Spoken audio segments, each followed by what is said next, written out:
What is residential care for the elderly? Residential care facilities for the elderly, or RCFEs, sometimes called assisted living, which are greater than 16 beds, or board and care, usually 4 to 6 beds, are non-medical facilities that provide room, meals, housekeeping, supervision, storage and distribution of medication, and personal care assistance with basic activities like hygiene, dressing, eating, bathing, and transferring. Residential care facilities for the elderly, they serve persons 60 years of age and older. This level of care and supervision is for people who are unable to live by themselves but who do not need 24-hour nursing care. They are considered non-medical facilities and are not required to have nurses, certified nursing assistants, or doctors on staff. How does a residential care facility for the elderly differ from an assisted living facility? From a licensing standpoint, there is no difference. In California, facilities describing themselves as assisted living and offering personal care and supervision are licensed as residential care facilities for the elderly. Most RCFEs are dominated by smaller, such as 6 to 15 beds, are locally owned facilities with private and shared rooms. Larger facilities usually offer private apartments and tend to be corporately owned. Many larger facilities have different fee options depending on the type of care needed. Are residential care facilities for the elderly regulated? Yes, they are. Residential care facilities for the elderly or assisted living facilities must meet care and safety standards set by the state and are licensed and inspected by the Department of Social Services Community Care Licensing. Senior housing complexes, retirement villages, or retirement hotels that provide only housing, housekeeping, and meals are not required to be licensed as residential care facilities for the elderly. Are residential care facilities for the elderly required to have liability insurance? Yes.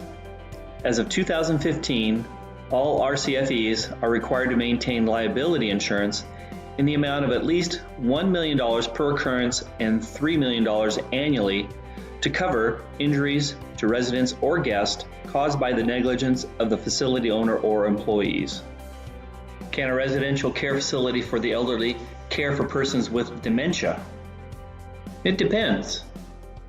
Some facilities offer special services to persons with dementia if they meet certain licensing requirements. Make sure that the facility has experience in providing dementia care and meets all of the state licensing standards to provide dementia care. Grand Villa does have trained staff to meet residents with dementia and has experience dealing with dementia residents. Will a residential care facility for the elderly accept or retain someone who needs medical care? It will depend on the type of severity of the medical condition and whether the facility meets the state licensing standards for restricted health conditions. Some medical conditions are not allowed in a residential care facility for the elderly, such as tube feeding or treatment of open bed sores.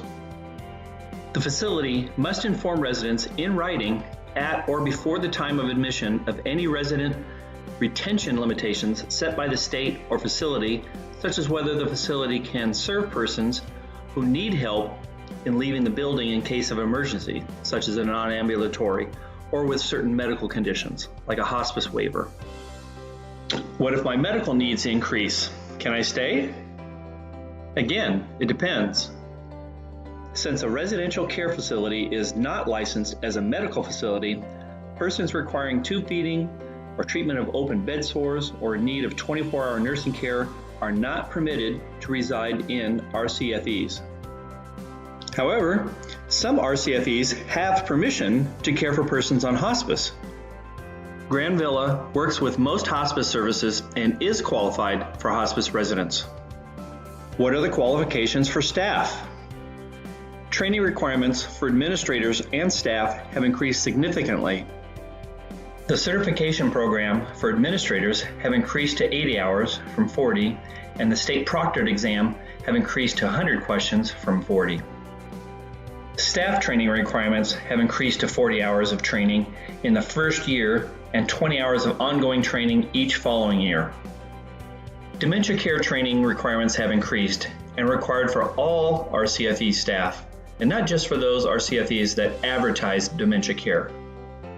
Training requirements for staff who assist residents with self-administration of medication also have increased. Minimal qualifications. Administrators must be 21 years of age and possess a high school diploma or equivalent for facilities of 15 beds or less. These comprise over 80% of all RCFEs.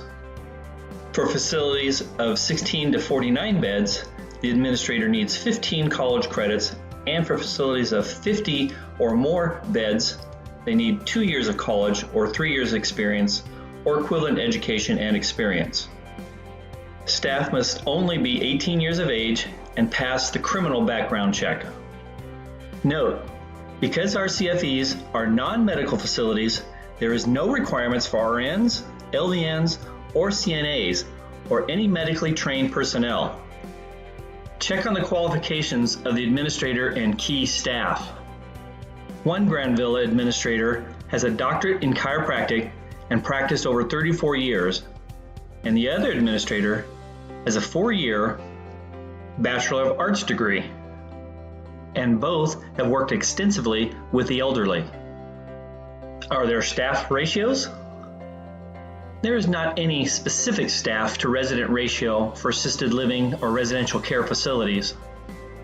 California law requires that facility personnel shall at all times be sufficient in numbers, qualifications, and competency to provide the services necessary to meet resident needs and to ensure their health, safety, comfort, and supervision. There must be at least one administrator or designated substitute with qualifications adequate to be responsible for the management and administration of the facility, be on premises 24 hours per day.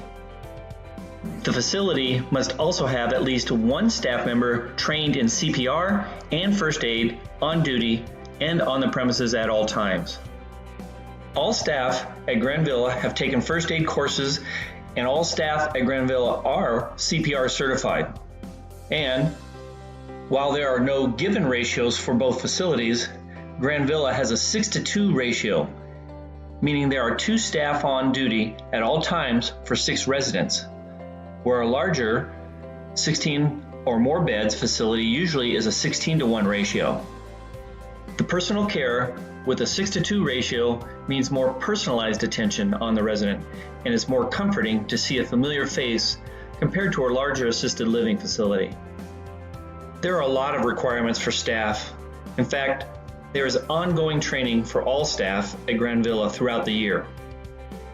In regards to night supervision, for facilities with 15 or fewer residents, there must be one qualified person on call and on the premises. In facilities with 16 to 100 residents, there must be one person awake and on the premises, and another on call and capable of responding within 10 minutes. What are the costs for assisted living or an RCFE? The cost depends on a variety of factors, such as the type of accommodations, whether it's an apartment or a private room or a shared room, the range of services needed, and the geographic area. Costs ranging from a low of around $2,000 a month for a resident on supplemental security income or SSI to a high of $11,000 a month. Generally, $4,000 to $6,000 a month is an average medium to start in California. Specialized services like dementia or hospice care are more costly. Is there a limit on how much facilities can raise private pay rates? No. Since residential care is a private business, providers will charge what the market will bear. However, facilities must issue 60-day notices to increase rates, but can raise charges for level of care changes immediately and provide notice within 2 working days. See the CAN-HR's fact sheet on admission agreements. Can facilities charge a pre-admission fee? Yes, they can. Some providers charge nothing or a minimum amount to cover cost of conducting an assessment or obtaining medical records and setting up files. Many others charge fees of thousands of dollars. Demand a written description of what the fees cover. Negotiate the amount if too high, or look for another facility. Facilities are prohibited from charging security deposits, but may ask for a deposit to hold the room and apply towards the first month's costs. Who pays the bill for residential care for the elderly or assisted living? Most people must pay privately for care. Long-term care insurance only covers a very small percentage of people. There is very limited public funding through Supplemental Security Income, SSI, for RCFE residents who qualify for this program. See the CANHR's fact sheet on SSI in RCFE. Unfortunately, the SSI rate is so low that fewer and fewer facilities will accept persons on SSI because it doesn't cover the overhead costs. Aid and attendance is a benefit paid by Veterans Affairs to veterans, veteran spouses, or surviving spouses or family that may help pay for residential care. Will Medicare or Medi-Cal pay? No, they won't. Because these are not medical facilities, neither Medicare nor Medi-Cal pays directly for residential care or assisted living.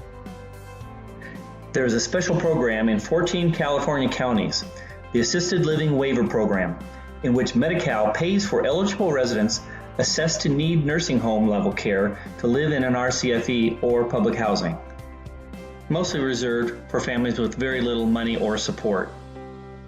Again, for the best care, private pay is the norm. For a safe, clean, and secure RCFE, check out our website at www.escondidoseniorcare.com or call 858-231-3933 for more information or a tour of Grand Villa.